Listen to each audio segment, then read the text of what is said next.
And I'll say this, man. I really think that in this situation, the way that this season is gone, because I know we're gonna touch on it on Thursday. Jimmy Lake, you have to start leaning on Jerry Gray.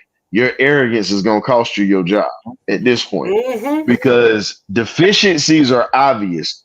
So the later that this season gets, the more film that people have on the Falcons, they'll understand how to expose it. Andy Reid was the first to do it. I don't know. We played Kansas City tough, but think about it. We got run on by a third string practice squad running back in that ball game. Yeah. In that ball game. He had over 100 yards. All right, real quick. I got also Ryan, I'm glad you're here because I want to ask you some questions as well as Chris Chip Moore. What's up? Yeah. Ladies and gentlemen, let me tell you something, folks. You need to follow Chris Tipmore. Here's why. Because if you ever feel like you're not Mr. GQ dressed up for the game, you need to see this man's drip. Man, homeboy looked like the pimp of the year, I must say. I was like going, dear God, where's the aquarium shoes, my brother? So, I'm just saying, bro, you were looking sharp, mighty sharp, if I could say so myself. So just wanted to give you a heads up. What is it? Casket shawl or something like that?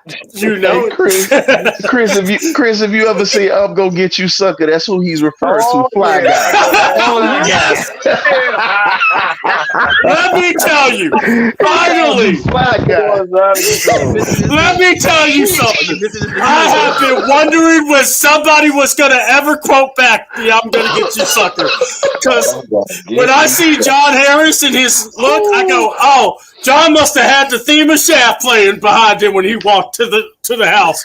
And then I see Chris, Pimp of the Year. Yeah, bro, you were Fly Guy for sure. But every hero needs theme music. Every hero needs all right, real quick. Now, JQ, if you don't know who she is, she's Monica. And give y'all a breather to catch up on me, so I don't make y'all die on me. I'm just singing the theme to Shaft while you're talking. All right, that's cool because that's going to be my new theme. We're going to have a band and everything. All right, so this is Monica, and let me tell you something, folks. She is hilarious during all the games, if not just the Saints and the Broncos, if not the Bucks and the and then the Falcons. She'll keep it real. She does. She rips from the straight. So it's awesome. So they all know players get paid, and when they forget how to get paid. Hey man, I don't have any decorum. Forgive me. Yeah. Oh, it's all good. You're on my show. You don't need decorum. I don't allow that anyway here. All right. And Courtney Jones, if you would like, the link's in. All right, real quick. So, guys, I want to ask you. I want to ask because I asked Ron and I asked Ladarius, and we've been really having some good stuff to talk about here. Raheem and Terry had a chance to build this team up. Okay. They got they went ahead and got Kirk Cousins. They got Mooney. But that meant they had that date all the way to preseason week 1. And then the injuries happened. We still had issues on defense because, Ryan, you brought this up a lot of times on Birdcage. We got a 4-3 system, but we're trying to play the 3-4. We never tried to make a deal. You got reverse that.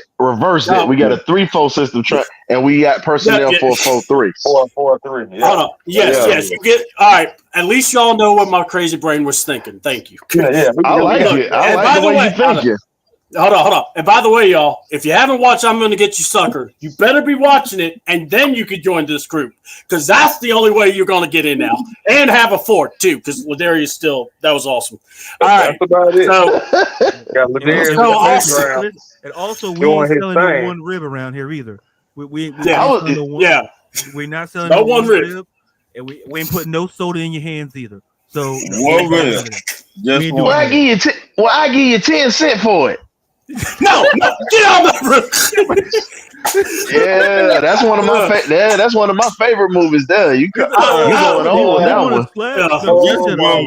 I buy one rib. I still watch it just to enjoy it. Y'all boy make me want to throw that thing on tonight. You gotta have to. Hey Chris, how you said make that one order of ribs? No, one rib. One rib.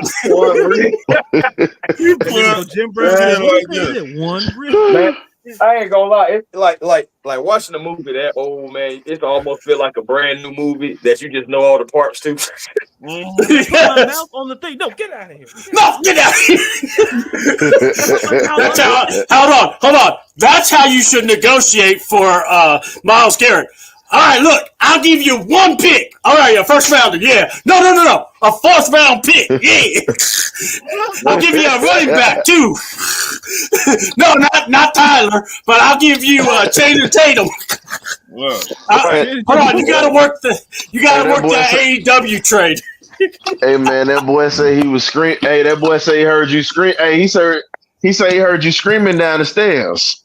All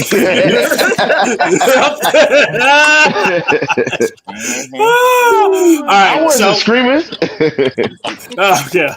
All right, so we got Courtney Jones in the house. What's up, Courtney? In the house. What it do? ATL, represent. Oh. Yeah. All right. Yeah, let's get it. All right, good. Daggum, you all up in the red. Here we go. With the big hat on, because I know that ain't for John.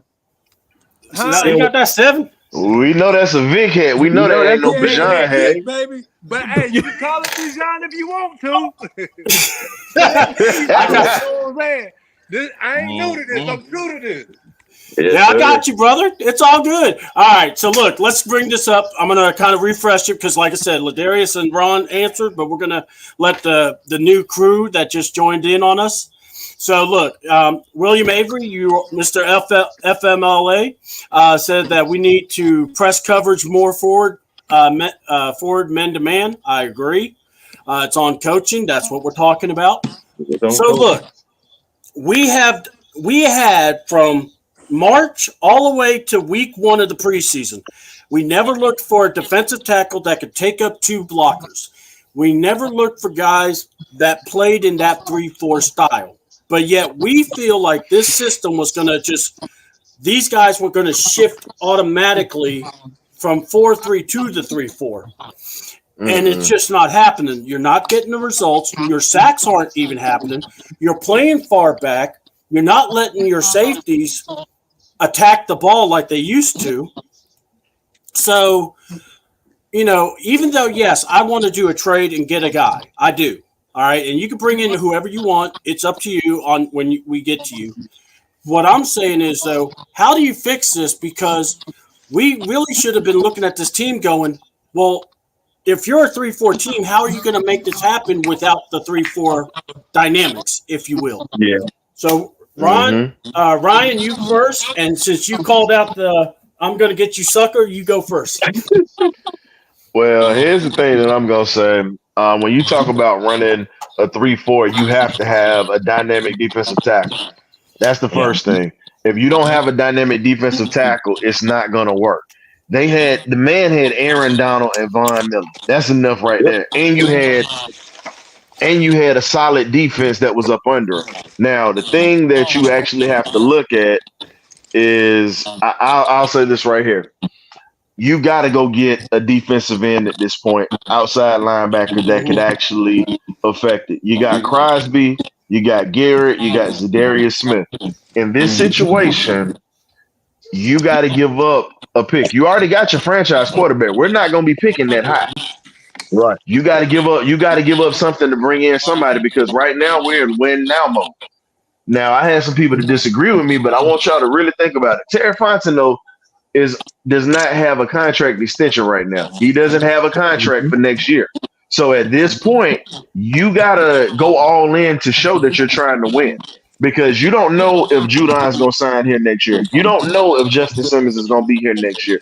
So at this point, you've got to use these veterans to be in a position to do a little something. So at this point, I'm like this. Give up a first round this year. Third, if you have to. Throw in maybe 2026's first, and then you have to also throw in Lorenzo Carter with it or Arnold Ebiketie, one of those two. And I'll tell you like this: when you have those two going back and forth in that sense. When you look at it, we have a good relationship with Cleveland. When you look at what we got with Taylor Gabriel and Alex Mack, those were difference makers that we grabbed.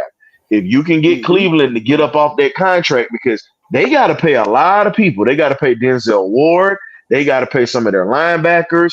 You look at it. Cleveland is a place that I think, and I would like Max Crosby, but he would cost a lot. But my thing is, I would go get Myles Garrett too. That's another one I would get. But Cleveland is more sensible because they got to come off the money because of that Deshaun Watson contract. So they're more likely to negotiate than the Raiders would be at this point. So I want Myles Garrett, but I darn sure ain't turning down Max Crosby if the offer's right. I'm good with that too. But go get one of those guys, and then you figure out what you're gonna do, and then we roll with it. That's all I got for you, fellas, with that one. All right, so Chris, go ahead, Tip. Okay, man. So, my man. All right, so for the Max Crosby thing, I don't think that's going to happen because it'll be weird for them to trade like their best player.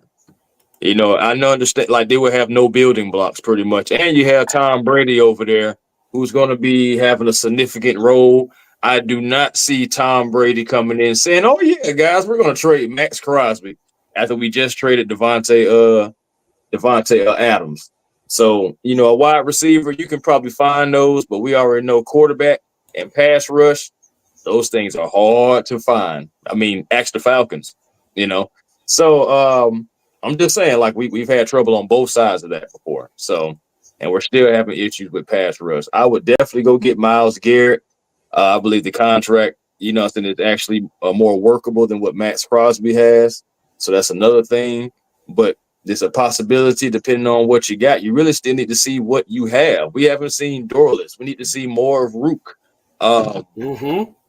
It's guys that like I would, you know, cut a few snaps for to try to see what we have as far as our future. So you really know what you having to work with instead of just selling the whole entire farm. It's guys that just haven't played and haven't got enough snaps. And to the point of the whole 3-4, we are definitely too small for a 3-4. And we don't get generate the push for a 3-4. We don't at all. We need to be 4-3. That's where we was benefiting. That's where we benefited from with Ryan Nielsen last year. And you got to remember, we ran a 3-4 with Dean Pease, and we had lesser guys. And, you know, we still didn't generate anything. But this season is shaping up like that. The only thing that's better is, you know, everything is better right now. You know what I'm saying? Going into week 8, except for the sack total. Because when Dean Pease, we were last in sacks then under the 3-4 scheme. But, you know, and we had lesser talent then. We have better talent now, and we're still not generating any push. We need to make a move, even if it's for just Zadarius Smith.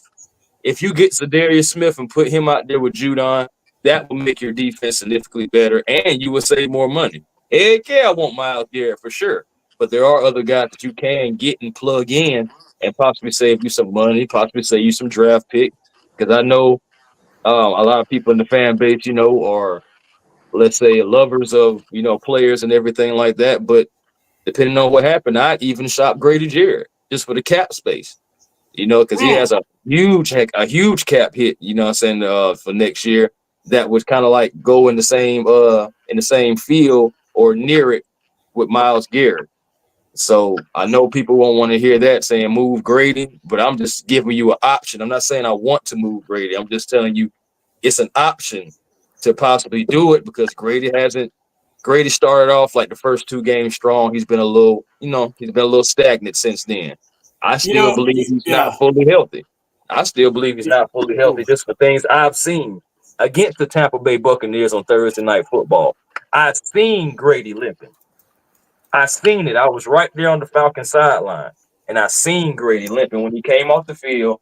When we had got off the field, I think we had sacked Baker, and we got off the field, and I seen Grady coming over. He was kind of limping coming off the field. So he may not even be 100% healthy.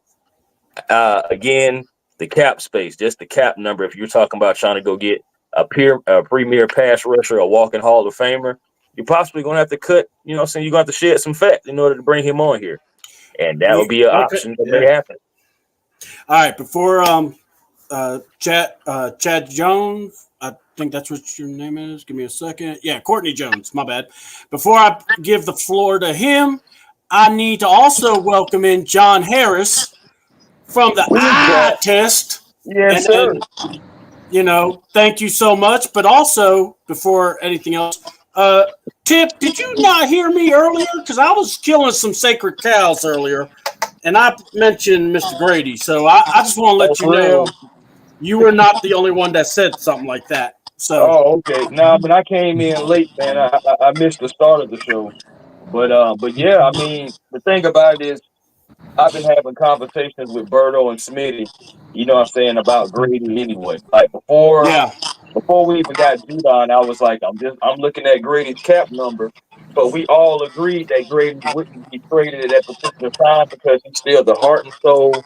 He's still a leader in the locker room, and that's still a reason why he may not be traded. Like, period. That's still a reason why he may not. But I'm talking about, if you're talking about trying to flip this defense, try to get some guys that can pinch the quarterback, some guys that's not going to let him out and sneak out like Geno Smith did. You know what I'm saying? Like, because that was a hell of escape out the pocket. Because we had guys that was there. He just moved well, and then he dumped the ball right where Jesse Bates blitz from. So, at the end of the day, man, we got to get guys that pinch that quarterback. Yeah. All right, Courtney. All right, Courtney, what's up? All right, we're going to let you speak now. So go ahead and speak what you got, man. What do you think about this, man? All right. Can you repeat the question again? I've been hearing all types of stuff. So no, you good, you good. No, you good, brother. Because you all good. Really, I was thinking, Grady Jarrett name never came across my mental when getting rid of until just now. Like, well, he could. I mean, it's been years, and we still ain't getting to the quarterback. Something got to change. Well, let me kind of bring it up. We're talking about Judon. Everybody wants to say Judon's the problem. Well, here's the thing. We're not getting sacks. Nobody's getting sacks. Yeah. All right? And the thing is this. You, as a team, are going a 3-4 route. But you don't have the personnel to go 3-4. So you're using these 4-3 guys, and you're trying to still say you're 3-4 when, let's be honest, not really happening. Now, the question I'm having, my question is this. If you're going to go for it and you want a specific guy, who are you going for? And, what is your thing about this defense? Why are we so lacking? I'm going to tell you what I've been thinking about. Mm-hmm. We got, this is sidebar, but we got Landman and the other linebacker. What's his name? Troy Anderson, or are you talking about Caden Troy Anderson? Ellis. Ellis, okay. Ellis, right? Then we got Troy backing them up. Troy about what, 6'4", 6'5", about 240, 50. I would be willing to put him on the end a few plays a game and see what he come up with, because he got his motor is running. He's fast. He's athletic. He ain't the most athletic, but for his size and his stature, he's pretty athletic. So I'd be willing to give him a try out there as a pass rusher. It's so funny, man. We've said to try to use that speed and try to see if you can tap into him being able to go get the quarterback, but just because of how athletic he is. And then hold up, let me say this though. He's really learning the position. Really, he didn't. He was a quarterback. Let me say this right here. And for real, at that inside linebacker spot, he's not a superstar. He probably not even a star. He's just average, because every time he makes a tackle, he's 4 or 5 yards behind the line. Yeah. Put him on the end, and that was when one of the other linebackers was out, and he was starting. Landman. Yeah. Now, he did get the pick, run it to the house, and did something else I can't remember, but that means he's a ball hog. Let's put him on the end, man. Let him rush that man. See what happened then. Then if that don't work, we got to do something. So we got, or change the defense. Jimmy Lake tripping. I don't even know why Jimmy Lake running that defense like y'all say. ain't none of us football coaches, but it's common sense, right? You don't have the personnel for it. No. We don't have. Hold on. I don't have a football coach here because if we did, he's been hiding ever since Georgia put a whooping on Texas. So we don't even talk to him. So it's all good. So. Hey, I mean, I'm just saying. Just say. Okay, when you gotta think about this too. We don't have an experienced guy who can just flip the switch like that. You act like we got Brian Flores back there or something. What? Mm-hmm. I want to say this. Yeah. Let Ryan say something real quick. Go ahead, bro. We did pick up Rashad Evans. Rashad Evans is a thumper. How about put him in the game? You might see it, because think about it. If we're talking about what we're talking about, there's got to be some moves happening where you're going to have to move some guys around. Now, folks, real quick. So, anything else you want to say, Courtney? Because I can come back to you. It's all good. I just want to say he said Rashad Evans. Yeah. The linebacker, outside linebacker. Yeah. Yeah, the linebacker. Man, he ain't did nothing since he been there. Wait a minute. But I'm glad you said that. Who was our defensive coordinator at that time? Who was what? Ryan Nielsen. Or was it Dean Pease? It was Dean Pease. Yeah, Dean Pease, wasn't it? Yeah. Now, hey, look. If you can ball, you can ball. You gonna make a play somewhere. I ain't never heard that man name during the game. Wait a minute. But we know Dean Pease. He ain't no left front. It's right. Tell me one time y'all heard them say Rashad Evans on the tackle or Rashad Evans for the tip ball. Hold on. I'll tell you, I have not.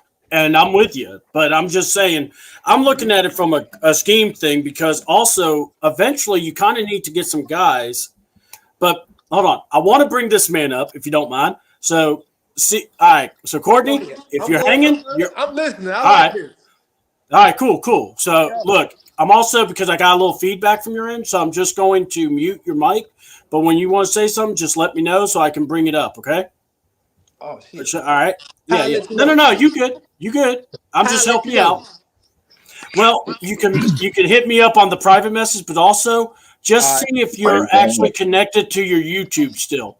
Just check your phone, see if you're still connected to YouTube as well as this, because I'm hearing a little bit of double stack. Yeah, I was connected. I had to turn off YouTube because I was on StreamYard. But I know that was so YouTube. Just double check. I'm not muting you yet, Courtney. I just wanted to let you know, see if that's it. Okay, cool. So now, ladies and gentlemen, we got John Harris in the building.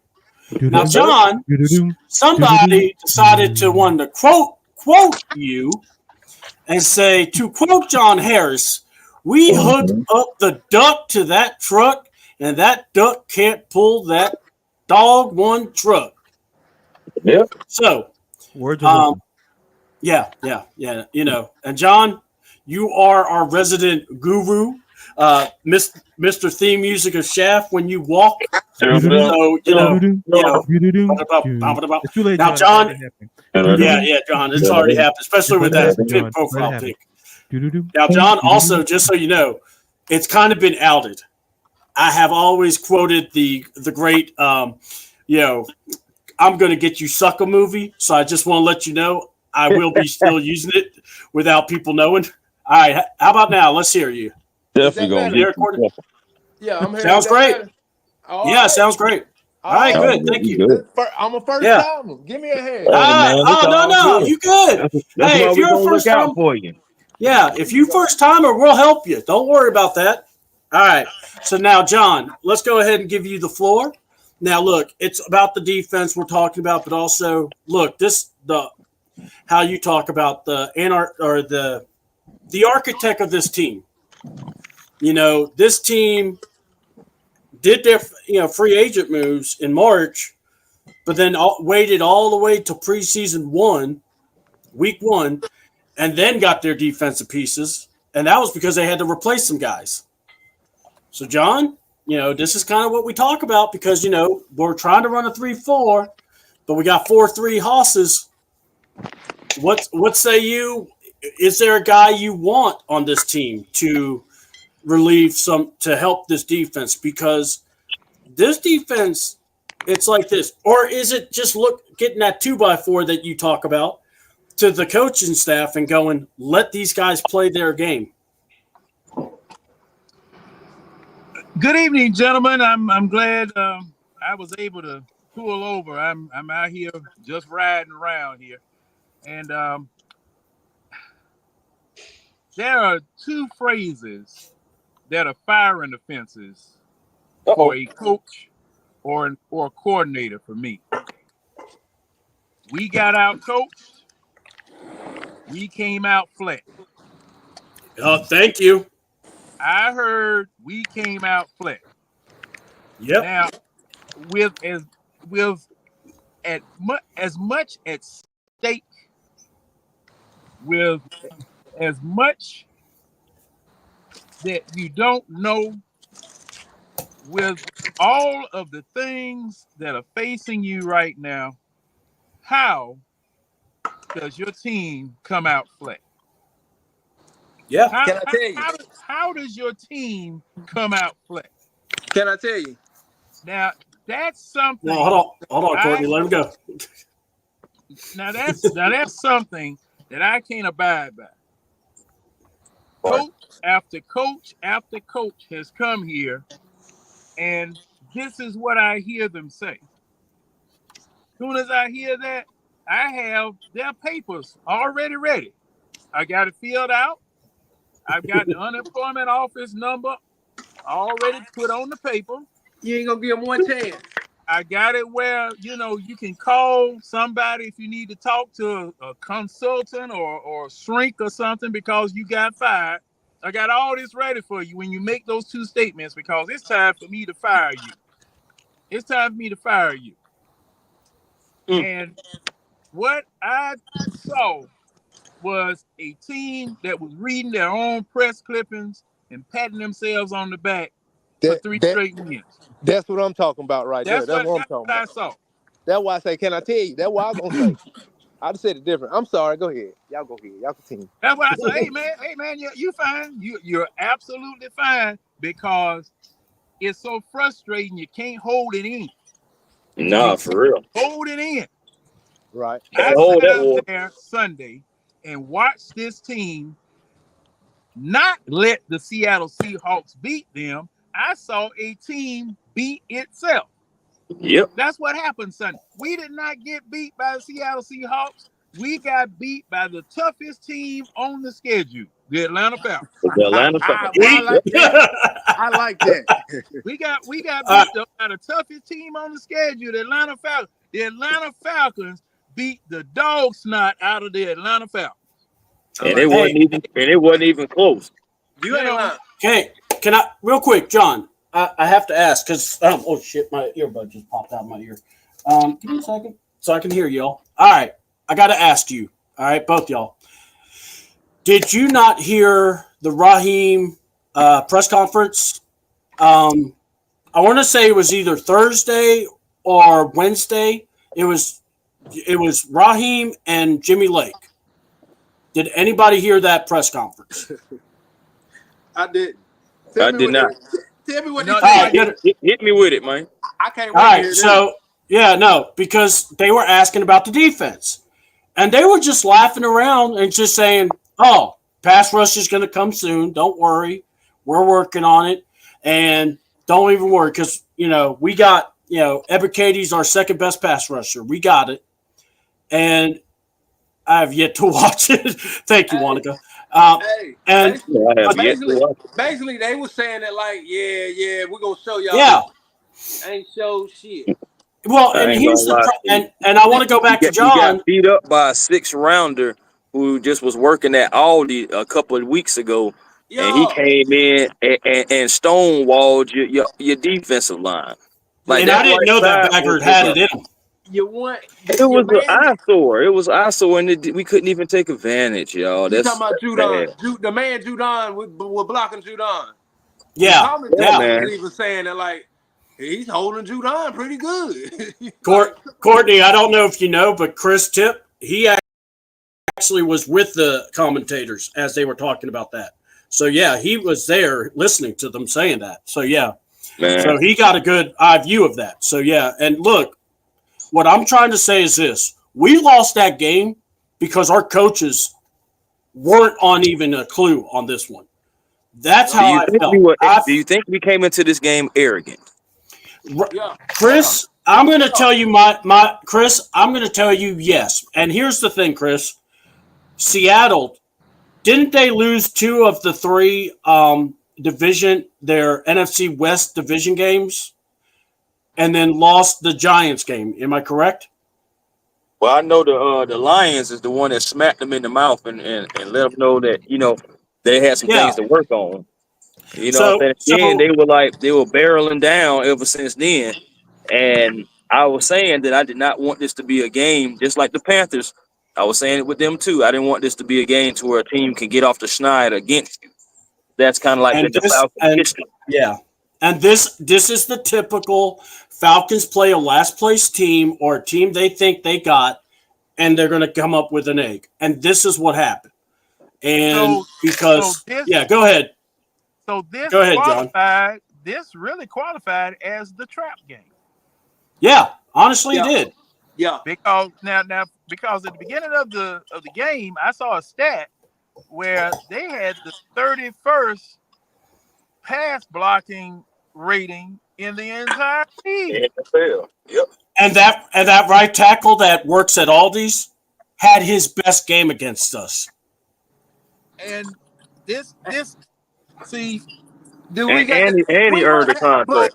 But look, we got the worst pass rushing defense. So I mean, and see, I don't know how many times people get at me for just repeating the same thing over and over again. But when it's the same problem and I have the same solution, I have no choice. Well, repeat yourself, John, and then we'll go to Ron real quick. I have no choice. You got to get some people. You need to go down there to Reedsville. Find somebody on death row. Drive him up him. As long as you get to that quarterback, I don't care about no 15-yard penalty for a roughing. As long as you get back there to that quarterback, you stay out for a week. Your freedom is on a week-to-week, game-by-game basis. You have to have that type of mentality. You're going to have that type of viciousness that you go and get somebody. And see, the thing is that your scouts and your people, just like I read earlier today about Derrick Henry not being a fit for the Dallas Cowboys. Are you? No, we don't talk about them. Jerry might hear us. We can't talk about them. Jerry might hear us and get us disconnected. Right, Ron? I don't believe that, but I believe it here. You got people out there right now that can help you that won't cost you nothing. You nothing. You won't have to, try, just like Tip was saying.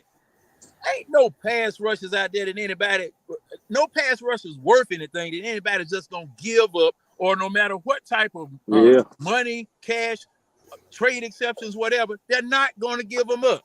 Scouting department, it's your time to go out there and find somebody that, at a college, someplace. Go find them. I wouldn't care if you had Stinky McFatty up there on the doggone line. Put him on the line. As long as Stinky getting that quarterback, that's all I care about. You say all that, it make me want to say, like, shit. They've been doing the same shit for years, dude. They still got the same scouts. Because how many years we been looking for a pass rusher? All right, time out. Hold on, time out. You're all good. I just wanted to just go real quick. Ron, before you say something, so because Chris has been going ballistic here on these comments, and I want to catch up to him. So of course he's like, he took this team lightly, literally didn't care. John Brooks said, to quote Coach Boone from Remember the Titans, "Morris, you're overcooking my grits, Coach." All right. And then Raheem Morris got to show, something this whole month. And then let's see, Raheem Morris do a lot of tough talk, but he doesn't hold himself accountable. Now, real quick. Now, we're going to go to Ron because I promised so. But before I go to Ron, here's the thing, guys. I'm going to say this again. Coach Raheem and Terry Fontenot had all this time. They knew what system they were running. And they kept trying to feed us, the guys here under this, we're going to attack. We're going to be good. We're going to be great. Oh, just watch this offense. It's going to be dynamic. Well, right now we really haven't, we saw it for one game for 500 yards. So, Ron, go ahead, and then I'll come back to my points. So, go for it. It go back to what I've been saying for a long time. Atlanta Falcons don't go after the guys that got the pit bull mentality. If that pit bull get off of that leash, your ass is grass. We don't go after those guys. We go after labs, chihuahuas, ankle bites. Shizus. We go after them. And people who bring portraits of their family members on stage. Right. I do it for her. But we don't go after the quarterback. Remember, he was like, "I'm gonna get to the quarterback." Right. We don't go after the Max Cosby, the TJ Watts that I've been wishing for years. I've been saying it for years. Those are the type of dudes we need in Atlanta. They don't know. They don't know what they look like. Evidently, man, they've been doing this shit for damn 20 years. But that's the problem. It's something I'm working for 20 years. I need to change up on something. You think about it. You think about it. Grady was really like the last somewhat disruptor that you really can say that we drafted. Right. Yeah. I mean, Pat was okay, but he wasn't enough. Vic had that one-hit wonder to where he was the best. But and my thing is, remember, he had Dwight Freeney on the other side. But I feel like that really helped him a lot because Dwight still had gas in the tank and he was still out there, moving. Right. Hey, but also though, with that being said, all those people you just named helped Grady out. You know what I'm saying? Like So now he ain't got no help. Sometimes he had it. Yeah. Sometimes he had help and can't do nothing. You know what I'm saying? Right. So what? Go ahead. I feel like what hurt Grady now is that injury. If he never got injured last year, I feel like Grady would be more productive because you got Judon and you got Amanyata. I feel like, with those two guys, I feel like Grady, and you see sometimes that Grady be able to get through the line and everything like that. But I feel like if that injury never happened, Grady would be getting penetration more because he'll have that, he'll have that confidence, he'll have that push. You know how it is when you're pushing for the ones who play football. You got to push off. So, but for real though, all right, let Ron get Courtney a lot, and he don't be making the tackle either. Sometimes he missed the tackle too. Sometimes, Courtney, let Ron go. Hold on, let Ron go real quick. Go ahead. What's the point of drafting guys and you don't even play all the guys? Man, I said that earlier. Woo! That's what Chris said. That's what Tim said. That's what you got. What the point of drafting guys and you don't even play the damn guys? You draft him up. Yeah, play that. I'm just saying, Luke needs more time. Dorless still is a healthy scratch every week. It's funny. I should have a cussing remark, but then I should go, I don't care. All right, real quick. You want me to stop cutting? My bad. You good. Courtney, you good. I was having fun with it. I can't say Courtney, you're fine, brother. I don't have a problem with you, man. Don't worry about that. The veterans, they're not doing it. How about buying the young bucks? How about that? Those guys work for AEW, and I really don't want them on my team. They can't even sack a flea. Sorry, wrong guys. I mean, what the point of having them on the shelves just to look at? Motherfucker, I don't want to look at your black ass. Get your ass on the field. These old men are not doing it. Yo. These old dudes not doing it. You got to change it up. I think it is time to at least, switch things up, switch up some combinations. Right. I'm not saying that you can't have Grady and Amanyata and Judon in, but I'm just saying on that end, maybe start putting Zach Harrison on the end because he was getting some penetration when they started putting him on the edge. I know he disrupted Geno Smith. Definitely that penalty that they called Nate Landman for, which is, we had some silly penalties, and some of them were BS. But you got to try these new guys, man. You got to try your young guys to give them snaps. I understand money plays a part in it too, because you got guys under contract that need to play because you're paying them more. But you just got to start switching up the combination, bro. That's my thing. All right, real quick before anything else, I want to say, Ladarius, I haven't heard from you, brother. So go ahead. I wanted to hear what's your thoughts on what we're talking about right now. I was good. I guaranteed money. I was eating popcorn, enjoying the show, to be honest. But I was like, listening to you. Well, first of all, I want to say hi to. I don't know if I said hi to Courtney, but John, always great to have you here, right? Yes, sir. Pearls of wisdom and do. No, that will be played every time you come on the show. You can't, like I say, don't fight. Yeah, we're gonna have the band and everything. I can't wait. We're gonna organize it all, John. You're gonna love it. Every time John's going down the street, you can have a band behind you. And why? Because every hero needs a theme. So there you go. There it is.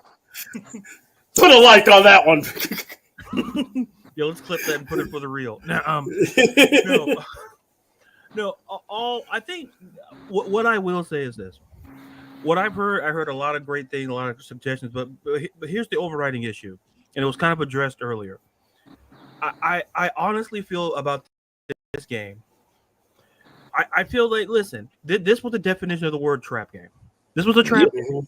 Yep. And because you look like, we were favored, their secondary, some of the guys were out, and something in the room, didn't feel right. And sure enough, what we saw take place was, what I saw was that, listen, Kirk Cousins had 3 turnovers all by his lonesome. Mm-hmm. And what I saw was DK Metcalf doing whatever that was to AJ Terrell. I don't know what that was. That was little brother. Then he did the too small after they scored the touchdown. Yeah, I'm sitting there going, sir, like, I appreciate it, but that's disrespectful, sir. Like, sir, you cannot do that to our Kevin Hart. I mean, AJ Terrell, pal. Listen. I get why you did it, but don't do it but anyway. But to go back to all the suggestions about defense, I think there's a structural switch up to a certain degree, because there's potential that I feel that there's untapped. But the one thing I am tired of hearing of, and I love Coach Raw, I love him, but at some point you got to take that optimism and you got to start being a realist about what you have. Because yes, are we tied for first in the NFC South? Yes, that's a factual statement. But listen, I look at the Kansas City Chiefs, and Patrick Mahomes has more interceptions than a touchdown, and they're undefeated. So, and I say that to say that, and I'm saying that every organization is not made equal, and it all starts. It's a top down structure. No matter what job we have, it's a top down structure, not an up top. It's a down top. So it starts from the top and goes to the bottom. To me, if you're looking at, and C-Dub said, and C-Dub has said this to the point where I agree, we've had time to figure out the problems. But just because how can I phrase it? Just because you had the time to do it, all of a sudden now we're going to fix it. No, you had time. Mm-hmm. It's not like you didn't. It's not like, the season starts in 6 weeks. No, you had months. You had months to put this together. You had months. You know what the scheme was. You knew what we were going. I would like to assume that you knew what the plan was going into the season. Because everyone, listen, it's like the old saying, everyone's got a plan until they get punched in the mouth. Well, what's the plan? Because are we getting punched in the mouth, or we have a plan? Because at this point, I don't see what's going on. But more important, I used this stat earlier. We're second in the league in the fewest yards per completion allowed, 8.8. In that game, we allowed 12.4. And we can thank DK Metcalf for that long play as a big part of that reason. Right before half, too. Oh my God! That plays like that before the half is equally demoralizing. Yep, because that's momentum. Because that's momentum. Because like if you can stop a team, especially defensively going into halftime, that does something to the confidence. But it's equally on the other end is demoralizing when you let them score, and then in the fashion that it happened. Yep, because you came out in the second half, and you went 3 and out, and it was like, oh shoot. Yeah, exactly. And like I said, going back to the defense, listen, Jimmy Lake, like I said, Jimmy Lake was looking like Jimmy Ocean because a lot of people that defense looked a little sus. Like like I said, I do want to see. Like I think someone mentioned about Zach Harrison. I would like to see him.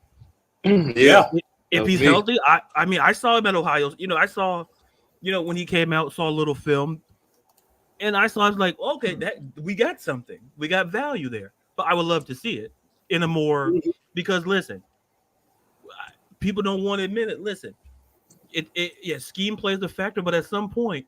You can't when you talk about and say stats don't matter and you ignore stats, that means it's a problem and you don't want to admit it's a problem.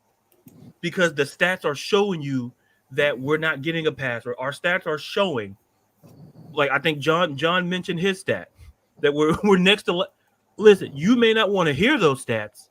You may not like stats, but you know what stats is telling you? This is who you are. Like, yeah, you're 4-3, that's cool and great. But bingo. But you still got problems. Did you lose the game? Exactly. And Andy Reid, listen. Oh yeah, Patrick didn't have his best game. Oh, but we won. His press conference looked pretty easy. He don't have to say, "Oh well, we got things to fix." And yeah, but they won the game. And Raheem, you didn't. Yeah. All right. I got to say this because we're actually going to shift it. But actually, we can stay on the same path because it's still going to revolve around Raheem. All right. And Chris, I love you. I know I love Smitty and Bertha. So y'all know this. But I have to go here because this has become my now new pet peeve. What you got? All right. I'm going to predict Tyler Allgeier's next game. Oh. All right? Okay. All right. I want y'all to get ready. And we'll be right back. All right. He's about to get 300 yards total yardage. He's going to get 50 yards throwing the ball, 100 receiving, and $150 receiving. He's going to get 5 touchdowns. And when that happens, that's when you turn off Madden. Now, I was about to say, are you waking up? Yeah, bro. But anyway, the reason why I bring this up now, Chris, when you're cooking, when somebody's getting off, all right. Bijan was cutting up. We all talked about the game, but Bijan was literally making plays against the Seahawks defense, right? Mm-hmm. He was, and I mean he was gashing them. And the man that can stop Bijan isn't Tyler Allgeier. It's not even the defense. It's Zach Robinson because that fool decided to throw the ball, and if it wasn't the Pitts, for some reason, Kurt wasn't connecting with the receivers. I don't know what was up, but it was just one of those days. And Pitts was getting some catches, and, it was, nothing great, but at least he was making plays. I got to give him that. But for real, all I heard, though, was Bijan's getting all the carries. Tyler needs more. And I'm going in a game when you're down by 20, or not even that, down by 10, whatever. Mm-hmm. You're going to – don't you want the guy that can pick up the blitzes, that can catch the ball, possibly take it deep, whatever, take it to the house, and not trying to do the screen stuff. I'm talking you can have him run a route and whatnot, but you can really feed Bijan. Now, Tyler, I've heard, but I think of Tyler as, all right, we're going to finish this game. Tyler, come on, boy. We're going to run the convoy down. We're going to get this game to zeros. All right. That in Carolina, I had no problem with the way they used both running backs. Okay. But in this game, I just kept hearing how Tyler should have been there, and I'm going, what are you talking about? I'm looking more for Bijan to be in because he could do this stuff. He's making plays. He made the Seattle Seahawks defense look like they were chasing him. So that's why I'm bringing this up. First of all, Zach Robinson, we've got to address the room with him because I need to know. And Chris, if you could get a hold of Maury, I would be really happy. I need to know, is this man related to Mike Bobo? Yeah. There's any relation, right? Yeah. It's crazy. I need a paternity test. It's crazy with the inconsistency, but I would like to turn your attention to Tyler Allgeier's rookie season and the fact that he was doing all the things that Bijan does now. It's just he's a different back. Yeah. He was catching out of the backfield. He was being spread it out. He was running people over. He was running for long distance. He was scoring touchdown after touchdown. Yeah. So it's like, my thing is you have a 1-2 punch. And regardless of what Bijan does, Tyler Allgeier still be averaging more yards per carry. And, my thing is, like, if a guy is averaging 6-7 yards, it's just like, how don't you give him at least 10 carries? At least. Now, I'm not going to argue that. No, I'm not going to argue that. I hear you there. Yeah, so it's like, my thing is, it was Bijan's game. He was gashing him. I even said it on Twitter. I said, give the ball to 7. He's got over 100 yards to scrimmage. So it really was Bijan running hard. It was just like you did forget about Tyler, and he was gashing. Man had 5 carries and averaged, over 6 yards. I'm like, how do you go away from that? My thing is at all. How do you go away from that? But let's back up anyway and get back to Zach Robinson because the game plan was shot from the beginning. The game plan was shot from the first quarter. And it just never was able to get right. And then you start having to pass the ball because you're down. And normally our defense is able to stop the bleeding and hold teams. Today, against the Seahawks, that was the day that we finally broke. We was all bend, don't break. We got broke on Sunday. And that's what I was saying. I don't want to be a bend but don't break defense. I want to be somebody that's standing up and standing on exactly like what the numbers are saying. As far as stopping guys. But we still give up a high percentage of completions. We don't get off the field on third down often enough. And we still have the trouble in the sack department. Yeah. So it's just like it's a lot of things that's going on with this team that's equaling to what things are adding up to, on the field. And some things aren't adding up on the field. But I say the game plan was shot from the beginning. We got all these false starts. I don't know why you passing the ball starting off against the team anyway. And if you are passing the ball, then you should have been wearing they behind out with Kyle Pitts because they struggle with tight ends who are lined up in the end line. Because he was catching the ball on them too. So he wasn't having a bad game. At all. My thing is you went away from that and you went away from the run game. You started letting Kurt pass more, but it's another thing that people got to remember too. If y'all go back now, Kurt has about 7 interceptions now, right? Yeah. If you go back and look at all 7 of them, it's because they got pressure in his face. He tried to make a play. Somebody hit his arm. Somebody, knock him off of his spot, and he trying to drive the ball and not really, being able to plant. But he's still trying to make a play. Next thing you know, the ball going the other way. Have we heard anything about Bergeron's injury? Oh, man, I haven't heard anything about it. Not just yet. I would love to know because when Bergeron went down, things got worse. Right. Yeah. Okay. Hinton is not it. Okay. And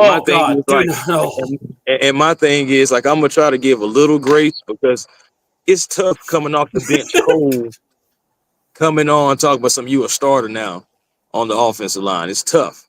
But at the same time, you're a professional. We see guys coming in all the time, and it seems like they hold up well most times against us. So why can't we hold up well? I don't know. Maybe I'm crazy. But it's just ultimately though, yeah, I feel like they went away from Tyler too much.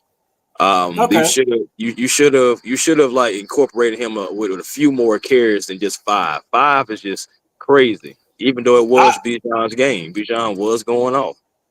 And look, I'm not. And by the way, I want to make sure people understand. I watched the game, and I saw how Bijan was getting gas, and I'm thinking, if Bijan's getting gas, bring in Tyler. This is the perfect time. This is what you do. Right.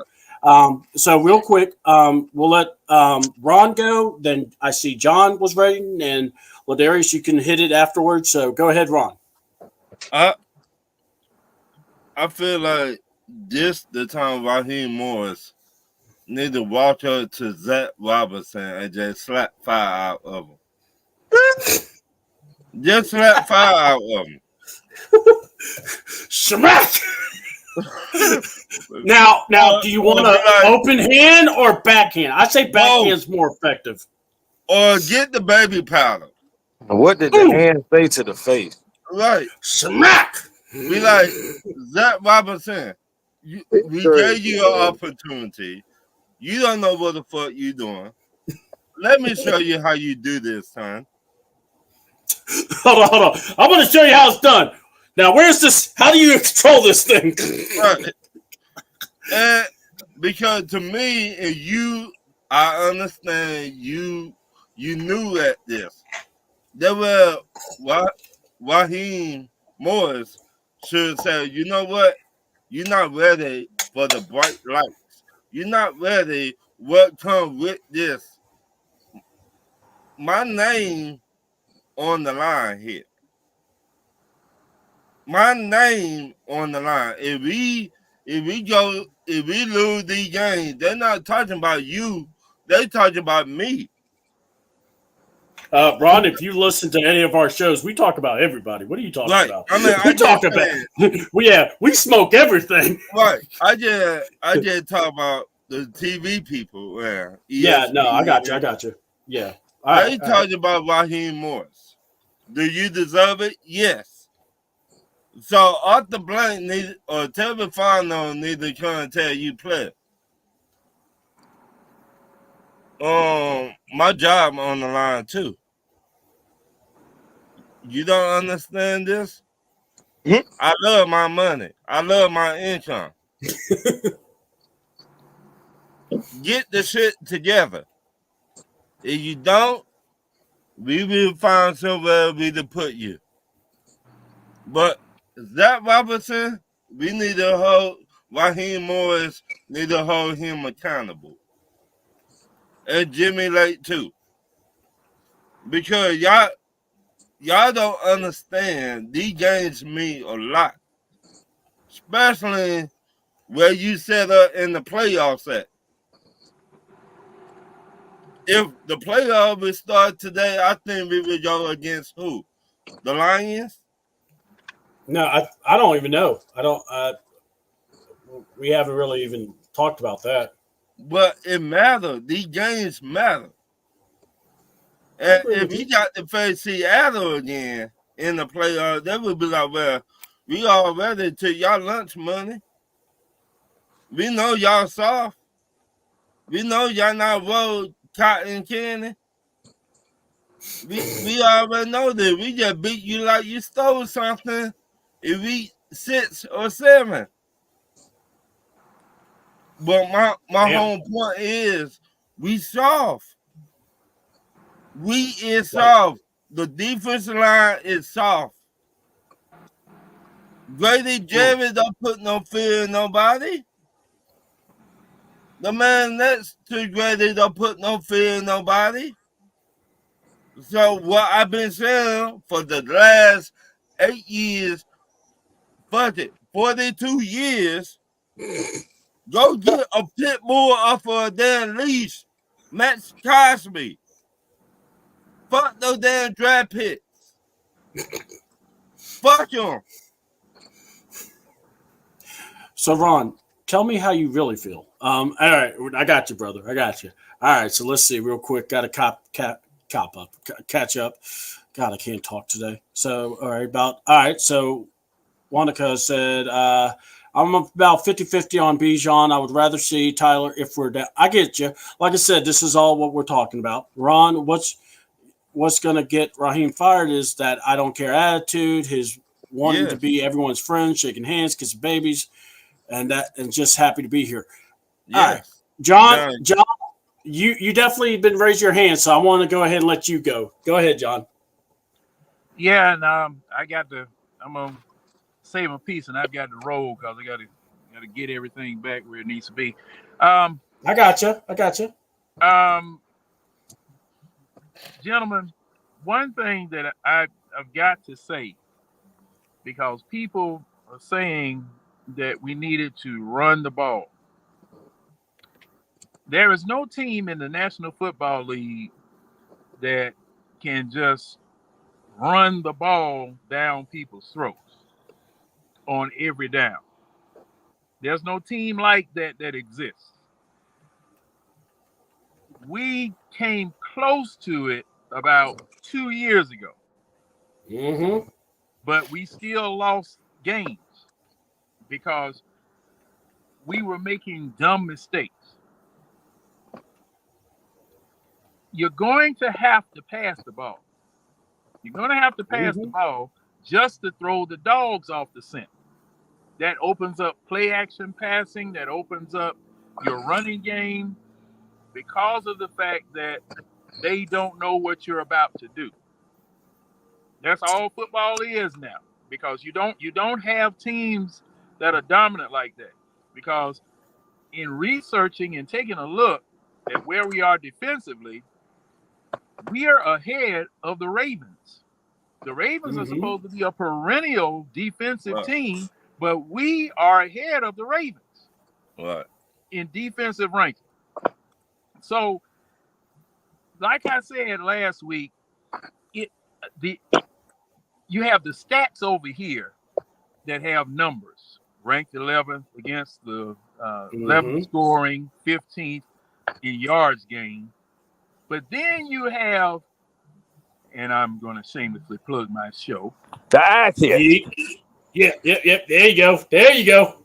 When you look at how those stats are generated or how your team deteriorates according to the stats, it's sickening because it just looks real bad.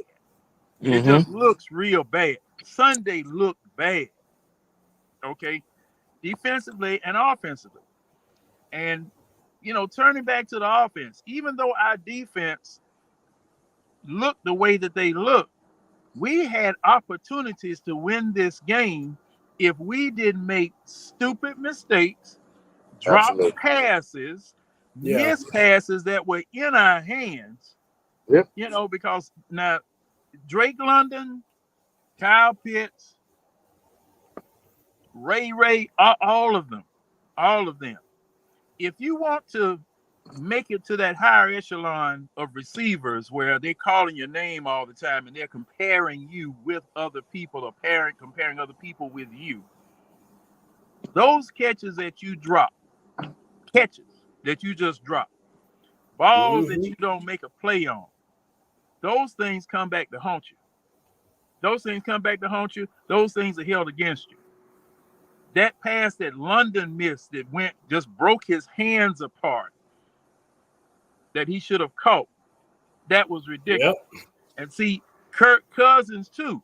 Now, I know you signed Kirk Cousins for $180 million. I know he was the man up in Minnesota and all that. But he needs a foot put in his rear end too for some of the things that he does. Because you can't say he doesn't have time. You can't say he doesn't have I don't know how these plays, and just like Tip said, I go back to the whole offensive staff, your offensive coordinator. It's a situation where everybody's learning on the job, even the boss. And if the boss is learning on the job, heaven help the people that work for him. We're in trouble. Because this is basically what I'm seeing is going on. Yeah. The boss doesn't even know the job. So now how is he going to coach? How is he going to mentor? How is he going to train the people up under him. And I'm talking about, since they've given Zach Robinson the offense, he's the boss. He's the boss of the offense. Raheem Morris, he's CEO. Yeah, he's overseeing the whole thing, and that is problematic for me because you got, like I said, blind leading the blind. Everybody gonna fall in a hole, and this is what I'm seeing, and it just doesn't make any sense coming from the very beginning because you didn't hire qualified, seasoned, veteran people in these coordinator spots, offensively and defensively, and let these young'uns learn up under them before they get an opportunity. Because see, this man, Zach Robinson, if you trace his lineage, this man was a consultant for a company before he even, there's no background for me. There are no roots for me. Who's available? Because we're talking about, we know Jerry Gray is there as the defensive guy, and assistant coach, like you're saying, and he could definitely be for the defense. Who's that guy for the offense though? Because I don't know. I know they got TJ Yates. I know they got some other guys, but can they hire someone to be like a consultant or somebody where they could look over Zach Robinson and go, "Well, that ain't it." Both positions, they don't need lookoverers. Well, we're in this situation now, though, John. Yeah. And you have two rookies. You're right.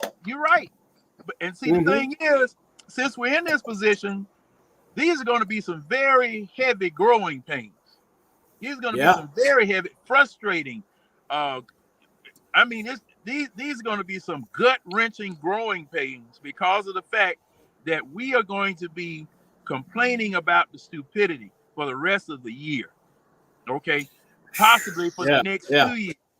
We are, because these people have not been in the fires that seasoned coaches have been in. Okay, I got you.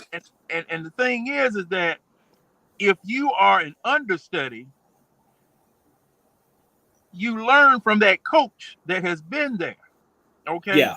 He has the sweat equity to pull somebody to the side and say, "Hey, why did you do this? Why did you do that? You should have done this. You should have done that." Okay. Yeah. On defensive and offensive sides of the ball. And because of this, I'm thinking, okay, Kirk Cousins needs a foot in his behind, but who's gonna do it? Now, there we go. Who's gonna do it? Yeah. No, for real. I mean, somebody who has the seasoning, the veteran leadership, the time invested. That's where Raheem comes in. He's gonna have to be him. But Raheem cannot tell. Okay, defensive side, yes, because Raheem comes from the defensive side of the ball. All right. Yes. Offensive side, dealing with a quarterback. TJ Yates is our quarterback coach. But does TJ Yates have the sweat equity to talk to a Kirk Cousins? Now, he could talk to a Ritter. Okay, he can talk to a Ritter, but what about a Kirk Cousins? And you know what? It's just not adding to me. I just don't see anybody. Yeah. You see what I'm saying? I just don't see anybody with the avoirdupois, the weight, the gravitas. Yeah, the gravitas, the cojones to be able to, call somebody. Oh, hey, come here, son. What are you doing?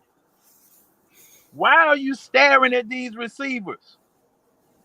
Kirk Cousins, and look at the game, gentlemen.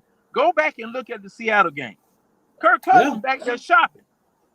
He's back there shopping. He has the time, but he makes mistakes. especially when pressured. Last week, I saw a couple of times, and I think I'm going to post this and ask the question so that you guys can see it.